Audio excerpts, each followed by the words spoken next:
மதமாற்றத்தை தடை செய்கிறோம் என்கிற பெயரில் இந்தியாவின் மதம் இந்து மதம்தான், அந்நிய மதத்திற்கு இங்கே என்ன வேலை என்கிற மதவெறி உணர்வோடு மதவாத பாசிச தேசியத்தை கட்டமைக்கிற சனாதன சக்திகள் தொடர்ச்சியாக இஸ்லாமியர்களுக்கு எதிராகவும் கிறிஸ்தவர்களுக்கு எதிராகவும் வன்முறை வெறியாட்டங்களை நடத்தி வருகிறார்கள். கடந்த 2025 ஆண்டு டிசம்பர் 25 கிறிஸ்துமஸ் நாளை குறிவைத்து இந்தியா முழுவதிலும் அசாமில் தொடங்கி ஒரிசா, ராஜஸ்தான், உத்தரப்பிரதேசம், கேரளா, கர்நாடகா வரை ஆங்கொன்றும் இங்கொன்றுமாக இந்த வன்முறை வெறியாட்டங்களை அரங்கேற்றி இருக்கிறார்கள். அதிலே ஒரிசாவிலே ஒரு பெரிய மால் ஒன்றிலே புகுந்து நடத்திய அந்த வன்முறை வெறியாட்டம் ஒரு சர்வதேச செய்தியாக மாறி இருக்கிறது. இத்தகைய வன்முறை வெறியாட்டங்களை கண்டித்து ஒரு வலுவான குரல் ஏதும் எழும்பவில்லை. எனக்கு முன்னாலே உரையாற்றிய அருமை தோழர்கள் சொன்னதை போல வரலாற்றில் சில நேரங்களில் மௌனம் உறைந்து போன தருணம் வரும். திருப்பரங்குன்றத்திலே நீதிபதியே கேட்டார், இஸ்லாமியர்கள் ஒன்றும் எதிர்த்து குரல் கொடுக்கவில்லையே என்று சொன்னார். உண்மையின் குரல், நீதியின் குரல், ஒடுக்கப்பட்டவர்களின் குரல் வெளிப்பட முடியாத ஒரு மௌனம் உருவாகிற அந்த சூழ்நிலையில் அந்த மௌனத்தை உடைய செய்து நீதிக்கான குரலை வெளியே கொண்டு வருகிறவர் தான் உண்மையான தலைவராக இருக்க முடியும்.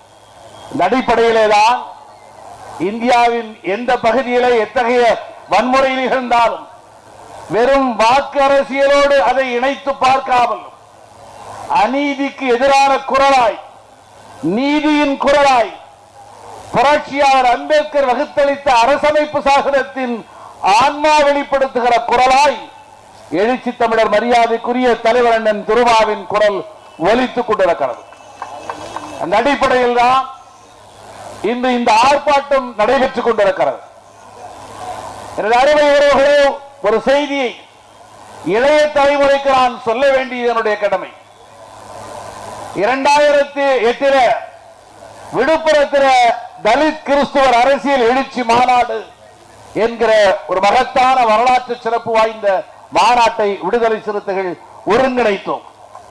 அந்த தருணத்தில் இஸ்லாமியர்களுக்கும் கிறிஸ்தவர்களுக்கும் தமிழ்நாட்டிலே இடஒதுக்கீடு வேண்டும், கிறிஸ்தவர்களுக்கு 3.5, இஸ்லாமியர்களுக்கு 3.5 என்கிற அளவில் இந்த இடஒதுக்கீடு வேண்டும் என்கிற குரல் அந்த மாநாட்டிலே எழுச்சி தமிழரால் முன்வைக்கப்பட்டது. இஸ்லாமியர்களுக்கு இத்தகைய இடஒதுக்கீடு வேண்டும் என்று பல்வேறு இஸ்லாமிய இயக்கங்கள் போராடி இருந்தாலும் கூட கிறிஸ்தவர்களுக்கும் இடஒதுக்கீடு வேண்டும் என்கிற குரல் ஒரு முனகராக இருந்ததே தவிர ஒரு வலுவான அரசியல் குரலாக எடாத அந்த தருணத்தில் மரியாதைக்குரிய தலைவர் அண்ணன் திருமாவர்கள் தான் கிறிஸ்தவர்களுக்கு தமிழ்நாட்டிலே இடஒதுக்கீடு வேண்டும், மத சிறுபான்மையினருக்கு இடஒதுக்கீடு வேண்டும் என்கிற கோரிக்கையை வைத்தார். அந்த மேடையிலே கலந்து கொண்ட அன்றைய உயர்கல்வித்துறையினுடைய அமைச்சராக இருந்த மரியாதைக்குரிய அண்ணன் பொன்முடி அவர்கள், இந்த குரலை நீங்கள் எழுப்புவீர்கள் என்பதை ஏற்கனவே உங்கள் தீர்மானத்தை பார்த்து நான் அறிந்து கொண்டேன். இது தொடர்பாக மாண்புமிகு முதல்வர் கலைஞரிடத்திலே பேசியிருக்கிறேன். இந்த மேடைக்கு போய் நிச்சயமாக தலைவர் திருமாவுடைய குரல் கோரிக்கை நிறைவேற்றப்படும் என்கிற உத்தரவாதத்தை பதிவு செய்துவிட்டு வாருங்கள் என்று சொன்னார். அந்த அடிப்படையிலே இந்த மேடையில் என்று சொல்லுகிறேன், அடுத்து வருகிற ஆண்டு இந்த இடஒதுக்கீடு இரு சமூகத்திற்கும் வந்து சேரும் என்று அன்றைய அமைச்சர் அண்ணன் பொன்முடி அவர்கள் வாக்குறுதி தந்தார்கள். தமிழகத்திலே முதல் முறையாக கிறிஸ்தவர்களுக்கும் இஸ்லாமியர்களுக்கும் 3.5 என்கிற இடஒதுக்கீடானது வழங்கப்படுகிற ஒரு வரலாற்று சூழல் உருவானது.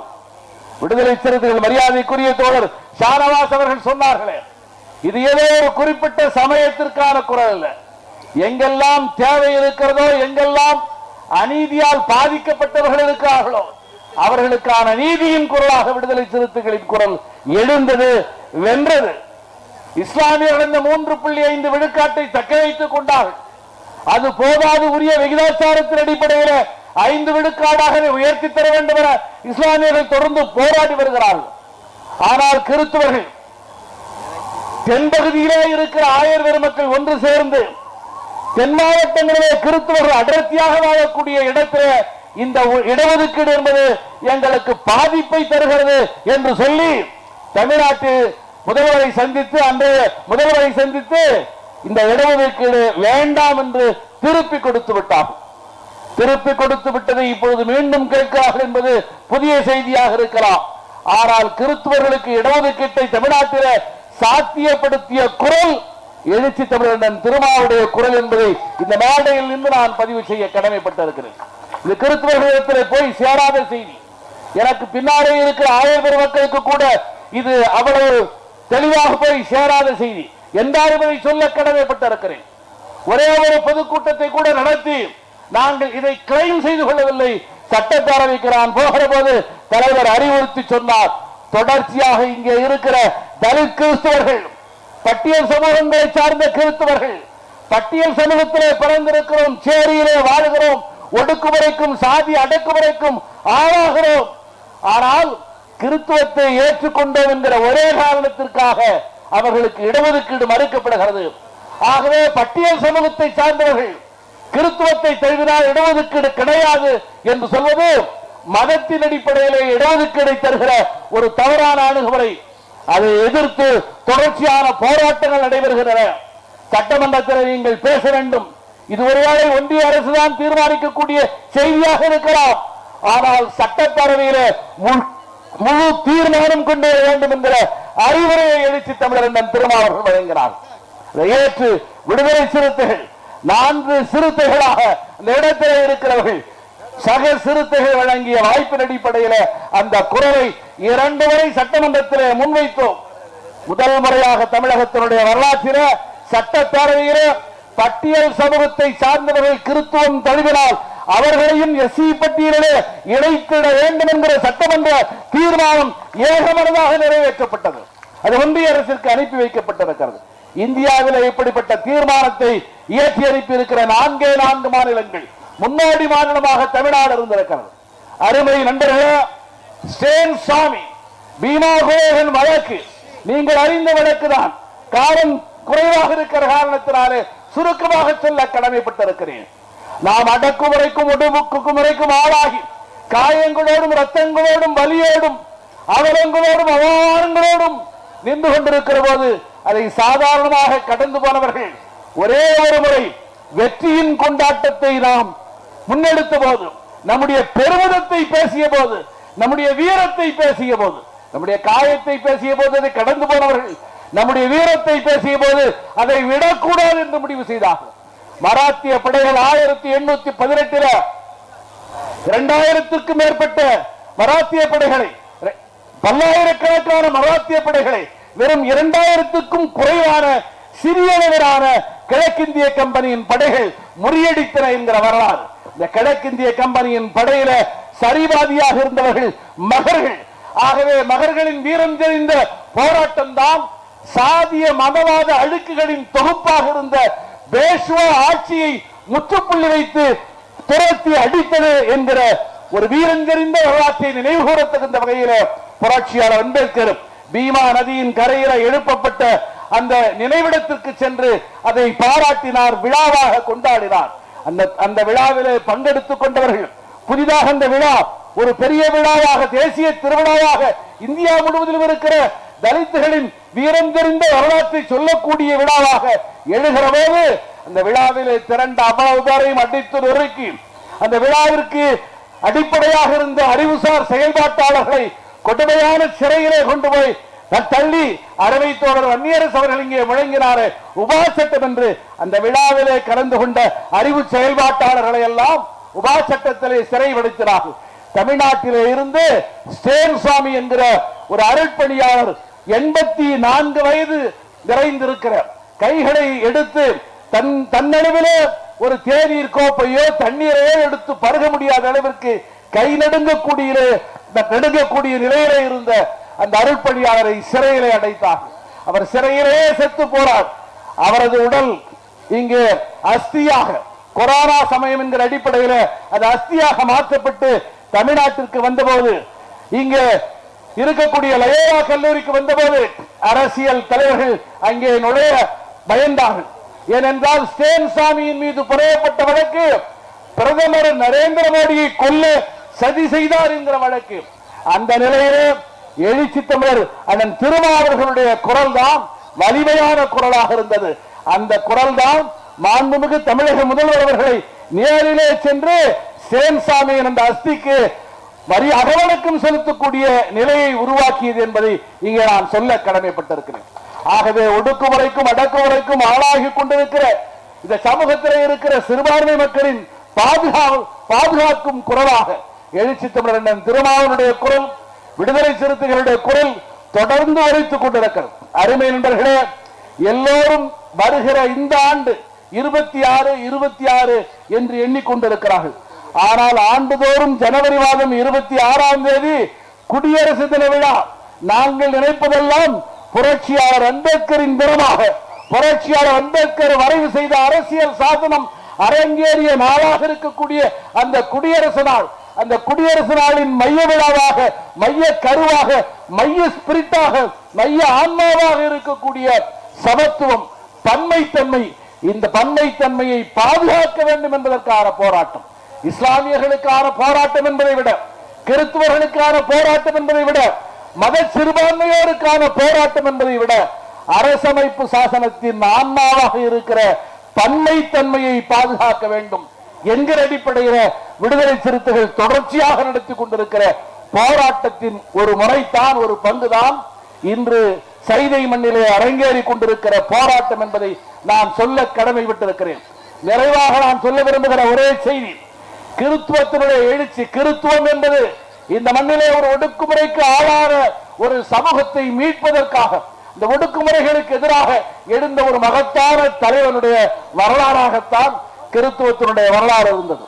கடந்த காலத்திலே உருவாக்கப்பட்டிருந்த பல்வேறு விதமான தவறான நம்பிக்கைகளை தகர்த்தெறிந்து இந்த மண்ணிலே ஒரு நீதிக்கான ஆட்சியை உருவாக்க வேண்டும் என்கிற முறைப்போடு 2000 ஆண்டு காலத்திற்கு முன்னாலே அடிமைப்பட்டு கிடந்த எகிப்து அரசர்களிடத்திலே அடிமைப்பட்டு கிடந்த யூத அடிமைகளை விடுவிப்பதற்கான ஒரு பெருங்குரலாய், உலக வரலாற்றின் ஒரு மகத்தான விடுதலைக்கான நீதிக்கான குரலாய் இயேசுவினுடைய குரல் எழுந்தது.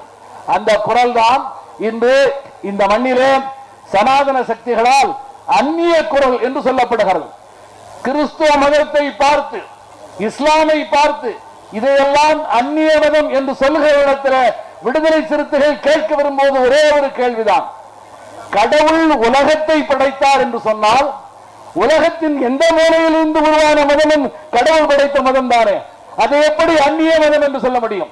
அப்படியானால் உங்கள் கடவுள் உலகத்தை படைக்கவில்லை என்பதை நீங்களே ஏற்றுக்கொள்கிறீர்கள். அப்படித்தானே? உங்களுடைய கடவுள் வெறும் இந்தியாவுக்கு மட்டுமான கடவுளா? அவர் அமெரிக்காவை அவர் படைக்கவில்லையா? அவர் பிரிட்டனை அவர் படைக்கவில்லையா? ஆஸ்திரேலியாவை படைக்கவில்லையா? கடவுள் உலகத்தை படைத்தார் என்று சொன்னால் உலகத்தின் எந்த முறையிலிருந்து எழுகிற ஒரு வாழ்க்கை நெறியும் கடவுளுக்கான வாழ்க்கை நெறியாகத்தான் இருக்க முடியும். ஆகவே கடவுளின் பெயரால், தேசியத்தின் பெயரால் இவர்கள் மீண்டும் மீண்டும் முன்னிறுத்த விரும்புவது பார்ப்பனியத்தின் தலைமையிலான சாதிய கட்டமைப்பைத்தான் இவர்கள் முன்னிறுத்த விரும்புகிறார்கள். அதைத்தான் இந்து மதம் என்று சொல்கிறார்கள். இந்து மதத்திற்குள்ளே எந்த கடவுளும் இல்லை. சாதியின் மீதான நம்பிக்கைகள் கொண்ட ஒரு கருத்தியலைத்தான் இவர்கள் இந்து மதம் என்று சொல்கிறார்கள். ஒரு கடவுள் என்று எந்த கடவுளும் இல்லை, ஒரு கொள்கை என்று எந்த கொள்கையும் இல்லை. சாதிதான் இவர்களின் கொள்கையாக இருக்கிறது. சாதிக்கு எதிராக எங்கெல்லாம் போராட்டம் நடக்கிறதோ, சமத்துவத்திற்கான போராட்டம் எங்கெல்லாம் நடக்கிறதோ, அதையெல்லாம் தேசியத்திற்கு எதிரான போராட்டமாக இவர்கள் திசை திருப்புகிறார்கள். இதை விடுதலை சிறுத்தைகள் ஒருபோதும் அனுமதிக்கப் போவதில்லை. உருவங்களை வைத்துக் கொண்டு உள்ளே இருக்கிற கதைகளை தங்களுக்கான கதையாக மாற்றி நம்முடைய தொன்மை வரலாற்றை இவர்கள் திருடி இருக்கிறார்கள். திருப்பரங்குன்றத்தில் ஆடிக்கொண்டிருக்கிற அந்த கல்யாண கோலத்திலே காட்சியளித்துக் கொண்டிருக்கிற முருகன் இந்த மண்ணின் பூர்வகுடிகளுடைய தலைவன் தான். சிதம்பரத்திலே நடனமாடி கொண்டிருக்கிற தில்லை கூத்தன் இந்த மண்ணின் பூர்வகுடிகளின் தலைவன் தான். உருவத்தை அப்படியே வைத்துக் கொண்டார்கள். உருவத்திற்கு பின்னால் இருக்கிற கதைகளை சிதைத்தும் திரித்தும் தங்களுக்கான கதையாக வைத்து நம்முடைய பண்பாட்டு மூலங்களை இவர்கள் திருடி இருக்கிறார்கள். இந்த பண்பாட்டு மூலங்களை திருடி இருக்கிற சனாதன கூட்டத்திற்கு எதிராக கிளர்ந்திருக்கிற விடுதலை சிறுத்தைகள் தொடர்ச்சியாக இந்த போராட்டத்தை முன்னெடுப்போம். தமிழக வரலாற்றில் ஒரு புதிய வெளிச்சத்தை கொண்டு வருவோம். சனாதன சக்திகள் தமிழ்நாட்டிற்குள்ளே நுழைய முடியாது. இன்று இரண்டு தலைவர்களின் குரல் தமிழ்நாட்டிலே ஒலித்துக் கொண்டிருக்கிறது. ஒன்று வட இந்தியாவில இருந்து தில்லியில இருந்து வருகை வந்திருக்கிற அமித்ஷா 2026 எங்களுக்கான ஆண்டு என்று சொல்லிக் கொண்டிருக்கிறார். இன்னொரு குரல் 2026 விடுதலை சிறுத்தைகளின் ஆண்டு என்று ஒலிக்கிற எழுச்சி தமிழரின் குரல். இந்த இரண்டு சக்திகளுக்கும் இடையிலான போராட்டம் என்பது இரண்டு கருத்தியலுக்கும் இடையிலான போராட்டம். ஒரு கருத்தியல் மனு தர்மத்தின் அடிப்படையிலே சாதிய சனாதன பார்ப்பனியத்தின் கருத்தியலாக இருக்கிறது.